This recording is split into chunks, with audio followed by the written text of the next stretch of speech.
posted by you/mom's funeral. Like the title says, I, 26F, just lost my mom a couple of days ago to ovarian cancer. I'm devastated right now, and my boyfriend John, 31M, of 1.5 years isn't helping me at all. My mom and I weren't on good terms before her death because of my boyfriend. John and my mom never got along because he's a deeply set atheist, and my mom was very religious. Major issues arose once I got pregnant and had my daughter. My mom pressed for me to have my baby baptized into the church, which I wanted to do, but John was dead set against it. He convinced me that baptizing her and indoctrinating her was a bad choice and that we should let her choose when she was old enough. I agreed. My mom didn't take this well at all, and after many angry and hurtful arguments, she cut off contact with me. Not having my mom with me during my pregnancy over my baby's birth took a big emotional toll on me, but John insisted it was for the best, and that he didn't want my mom near my daughter at all, saying that my mom was evil for hurting me. At the time, I was angry, so I agreed. I found out my mom was sick with ovarian cancer a month ago when she called me and wanted to talk. I was horrified, and all the bullcrap kind of just fell away. I tried to make the best of my time with her, brought my daughter to meet her grandma, and tried to build good memories with her. I'm happy to say we reconciled, and my mom and I made our peace with each other before she died. I don't want to trash my boyfriend, but John has been a pain in the effing rear since I found out my mom was sick. He said she deserved it but quickly backed down when he saw how angry that made me. He refused to go with me to visit or help care for my mom. He didn't even really want to listen to me talk about how happy I was to reconnect with her. All he did was remind me that my mom had hurt me and that I shouldn't have any contact with her, insisting she didn't deserve for me to speak to her. I told him that my mom wasn't perfect, but she had raised me by herself and was my rock for many years, and he should respect that. He said nothing, aside from telling me there was no value in talking to her. Now we're planning the funeral.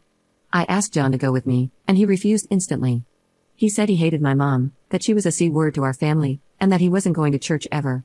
He claimed it was rude and insensitive of me to ask. When I said I was taking my daughter, he had the nerve to actually tell me that I was not, under any circumstances, taking her. I have been through an emotional roller coaster this past week. I lost my mom just after we finally made up. My boyfriend has been incredibly unsupportive, and now he's refusing to let me take my child to her grandmother's funeral and refusing to come to support me. My daughter is the one thing that brings me comfort, and I want her with me. Is that so unreasonable? It seems like the more I push, the more he digs his heels in, and I just can't take it anymore. I don't know what to do. His attitude throughout this entire ordeal is breaking my heart on top of my mom's death. Commenter. Your boyfriend is being completely irrational. He has no say in whether you go to the funeral or whether you bring your daughter. He's making your loss about him. Hell, he made your relationship with your mother about him, and your pregnancy and birth were full of stress from the BS drama he started with your mother. Go to the funeral and bring your daughter. You deserve to say goodbye to your mother, no matter how tumultuous your relationship had been. I'm so sorry for your loss. Ops response. I don't know if it's because I'm so upset, but I'm starting to see that too. It's always been about him. He's never accepted my wants and has instead insisted on a compromise that favored him. My mom actually cut me off when I said that we decided not to baptize my daughter. I tried for weeks and months to reach out to her and even texted and called when the baby arrived but got no response. I really wish I had tried harder, like gone to the house and knocked or even tried to run into her and talk to her. I was really hurt by what my mom did, and I let John talk me into thinking that my mom really was this mean, vindictive person for cutting me out of her life. Trust me when I say I regret it with all my heart now. Update 4 days later. Thanks to everyone who sent me condolences about my mom. It's been really hard these past several days, but I've been hanging in there. I tried being reasonable with John about how he wanted to handle things. I even told him, as one poster here suggested, that he didn't have to attend the service and could wait in the lobby with my daughter while the service was ongoing. Then, she could spend time with my family afterward. But he shot that down again. He said he would be able to hear the service, and that was a violation of his beliefs, and asking him to compromise on those beliefs was unconscionable and unfair to our daughter. I told him I had had it. This was the icing on a very large cake. I told John that, as of this week, I wanted our bank accounts separated. He had made us joint accounts to ensure we split everything equally to be fair, despite me making more, and that I'd be staying with my brother after the funeral while we figured out what to do, whether that meant a total breakup or counseling. It was up to him. He said counseling was for the weak-minded, that we were staying together despite my empty threats, and that there was no way in F he was letting me take his money. He became very loud and got in my face during this conversation, so I just let him throw his tantrum until he took my silence as agreement. I took my daughter with me to the viewing with no problems. John and I barely spoke that day, which was fine by me. But things hit the fan the next day.